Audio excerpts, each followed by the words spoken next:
Hello, and welcome back to Heritage Christian University Referral Day 2025. We just wanted to check in with you guys and give you an update on what's going on. How many do we have so far, guys? I don't know. We're actually I think the last count I saw was 47. that's yeah. Really? Yes. Wow. 47. See, Oh, there it yeah, is. it's Look at 47. that. That's exciting. Check that out. Thank you, guys. Thank y'all so much. This is an exciting day. We knew we could get the wheels turning. People would start thinking of people that they know with the potential. I think that's so cool. There's 47 because that represents 47 lives. And in those lives of those people, think about the influence, their center of influence and who they have influence on and what they're going to do with those, what's going to happen in their life and who they're going to influence.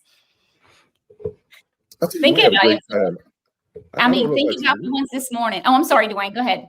No, you're great. You're great. I think you and I are on the same, but we had a great Okay, time go ahead. With everybody that was being interviewed. I learned a lot from Brother Sonny. And matter of fact, Rebecca, you did a great job in your interview with Dr. Bajans. Man, that was very informative. So just kudos. Oh, well, thank you. Pull our numbers up. Well, I just wonder about, so many times if people, because we know stuff, we think other people do, about ministry and things like that, because that's our world and that's what we talk about all the time. So I always love for people to share what they know. Well,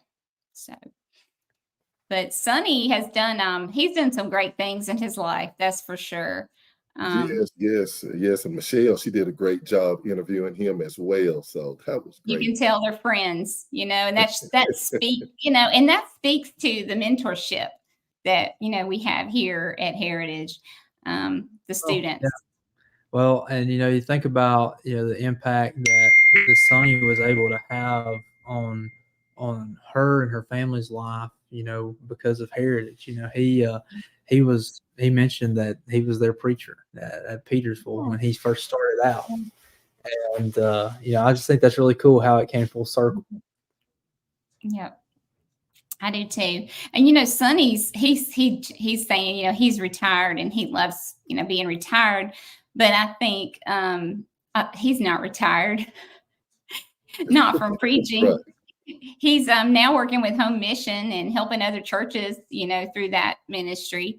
And, he's just continued to bless people's lives for here on out until eternity. And, only eternity will truly know the impact, these ministers make in people's lives. That is so true. That is so true. We always think, like I said, we were talking about, we always think about the minister behind the pulpit, but you think about JJ and Larry, while Larry is, he preaches, he's done youth ministry, but he's done that right alongside JJ. JJ's done that right alongside him. It takes both of those, a couple like that. I kind of think of them as a power couple, in the church, and how they've done so much being together and empowering each other together to do ministry.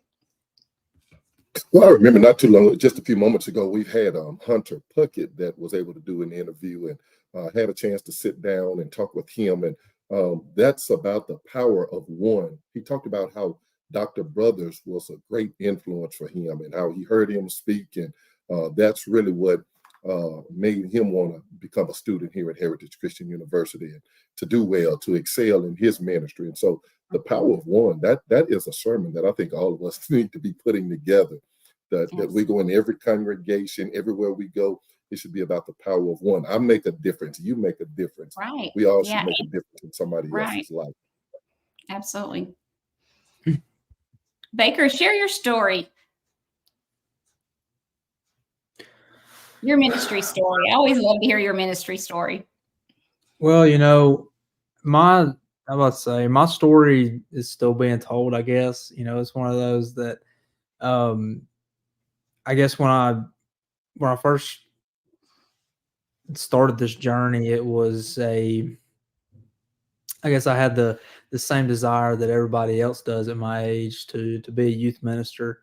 Um, and I came to school here and did the program, and I did youth ministry for a couple of years, and I loved it, and I'm thankful for that. And um, another door opened though for me at that time in my life, and sometimes God does open those doors for you in your life. That is, you just have the choice of whether or not you're going to walk through them. Well, Right. I decided that I was going to take a shot at it. And this position opened up in the admissions office, and I applied for the job, interviewed, and lo and behold, I got it. And my concern at the time was that that I was stepping away from ministry, that I wasn't really going to be using the skills and the tools that, I'd been equipped with, all those things that Sonny was talking about this morning. I that resonated with me so much because I feel that, all the things that Chris was talking about, I've experienced that as well, here at Heritage. Um, so I kind of felt like, I'm wasting, my talents, wasting my abilities. And what I found is that, there are other ways in which you can minister to people.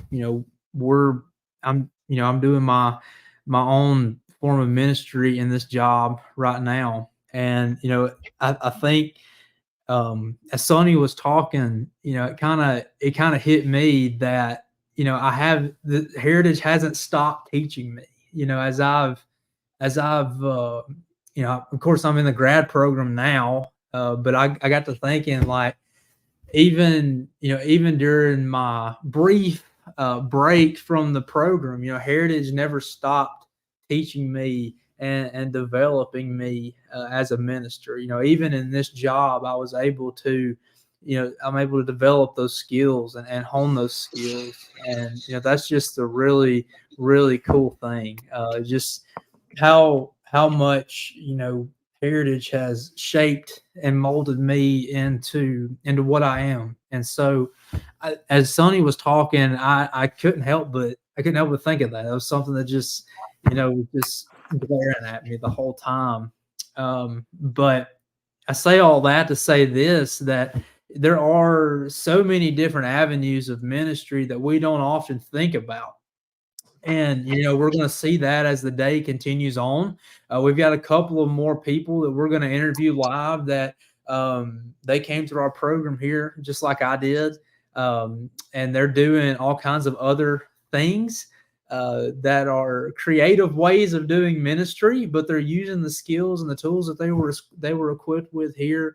And so it's going to be really, really cool to see, how they're using the things that they were taught and equipped with in their own ministries as well. And so for me right now in my life, the way that I'm using my tools is to reach others who are wanting to enhance their skills, people who are desiring to go into ministry. My job is to minister to those who don't think that they can do it.